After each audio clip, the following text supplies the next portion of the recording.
Good morning and welcome to the COVID devotional for Nehemiah Day. Who even knows how many days we've been doing it or how far along we actually are? But today we're going to continue our study in Nehemiah. And I'm going to do a quick little recap for us today on the lessons we've learned so far. So the first thing that we saw is that Nehemiah was given this vision, this plan that God laid on his heart. This is a project I want you to complete. So the first thing that Nehemiah did is he addressed this project with prayer. That should be our first response when we get a project from the Lord. The next thing he did is he announced it publicly to the people. And then number 3, he helped them visualize the project. He described the gates. He described how the work was to be done. Number 4, then he motivated the people. God is on our side. We have the approval of the king. We can do this. Let's rebuild the wall. Here's why we want to do it. 5, then he delegated the work. Remember, he broke everybody up and said, you're going to build the gate directly across from where your house is. And so he delegated the work to all the people and split it up. Now, number 6 is where we're going to start today, is overcome the opposition to the project. You see, whenever we work towards something that God has put on our hearts, there will be opposition. A lot of times it's external, but sometimes it's even internal. But today we're going to see the opposition that Nehemiah faced and then what we can learn from it. So, starting in chapter 4, verse 1. Yeah, 1. There was a footnote on my verse 1, but it was footnote 2. So it was kind of confusing. It's a number 2, but it's verse 1. Now, when Sanballat heard that we were building the wall, he was angry and greatly enraged, and he jeered at the Jews. And he said in the presence of his brothers and of the army of Samaria, "What are these feeble Jews doing? Will they restore it for themselves? Will they sacrifice? Will they finish up in a day? Will they revive the stones out of the heaps of rubbish and burned ones at that?" Tobiah, the Ammonite, was beside him, and he said, "Yes, what are they building? If a fox goes up on it, it will break down their stone wall." So here, they're mocking the Jews. They're making fun of the wall. They're just totally against this effort, and they're just sitting there casting doubt and just trying to humiliate the Jews. Now, if these people sound familiar, their names sound familiar, they're the same people who earlier we saw in chapter 2, verse 19, and they were doing the same thing then. They were saying, man, we are jeering at the Jews. What is this thing that you are doing and rebelling against the king?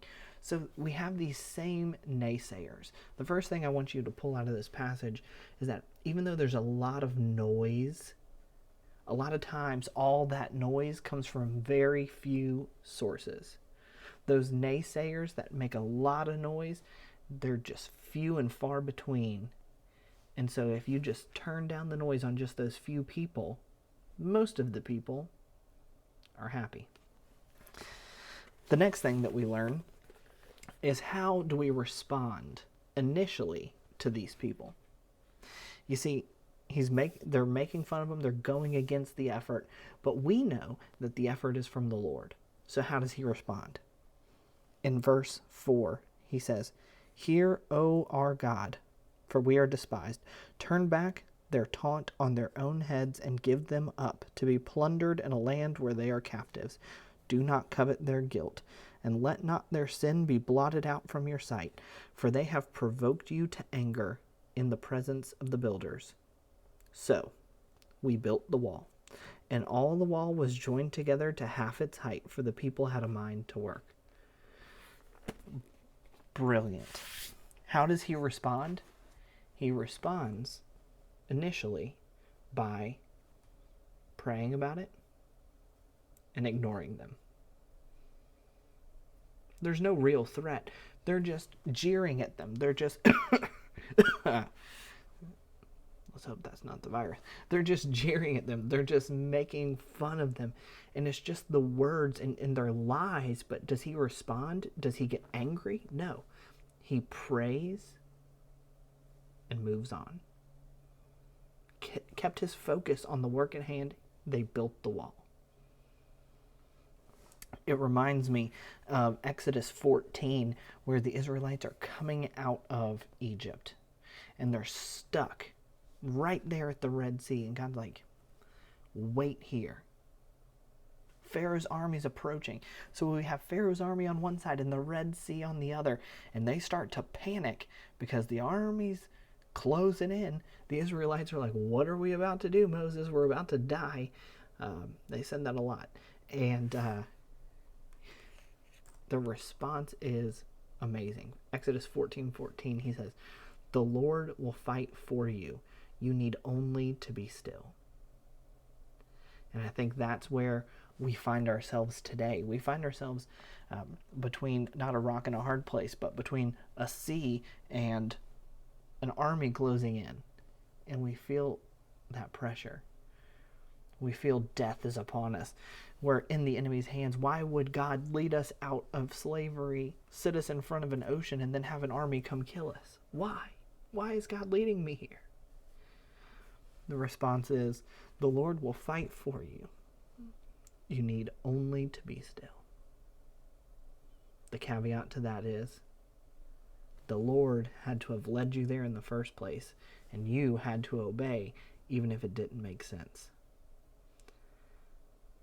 That is the first part of overcome opposition, is overcome that first round of just verbal, jeering opposition by giving it to the Lord and continuing with the work that he's called you to.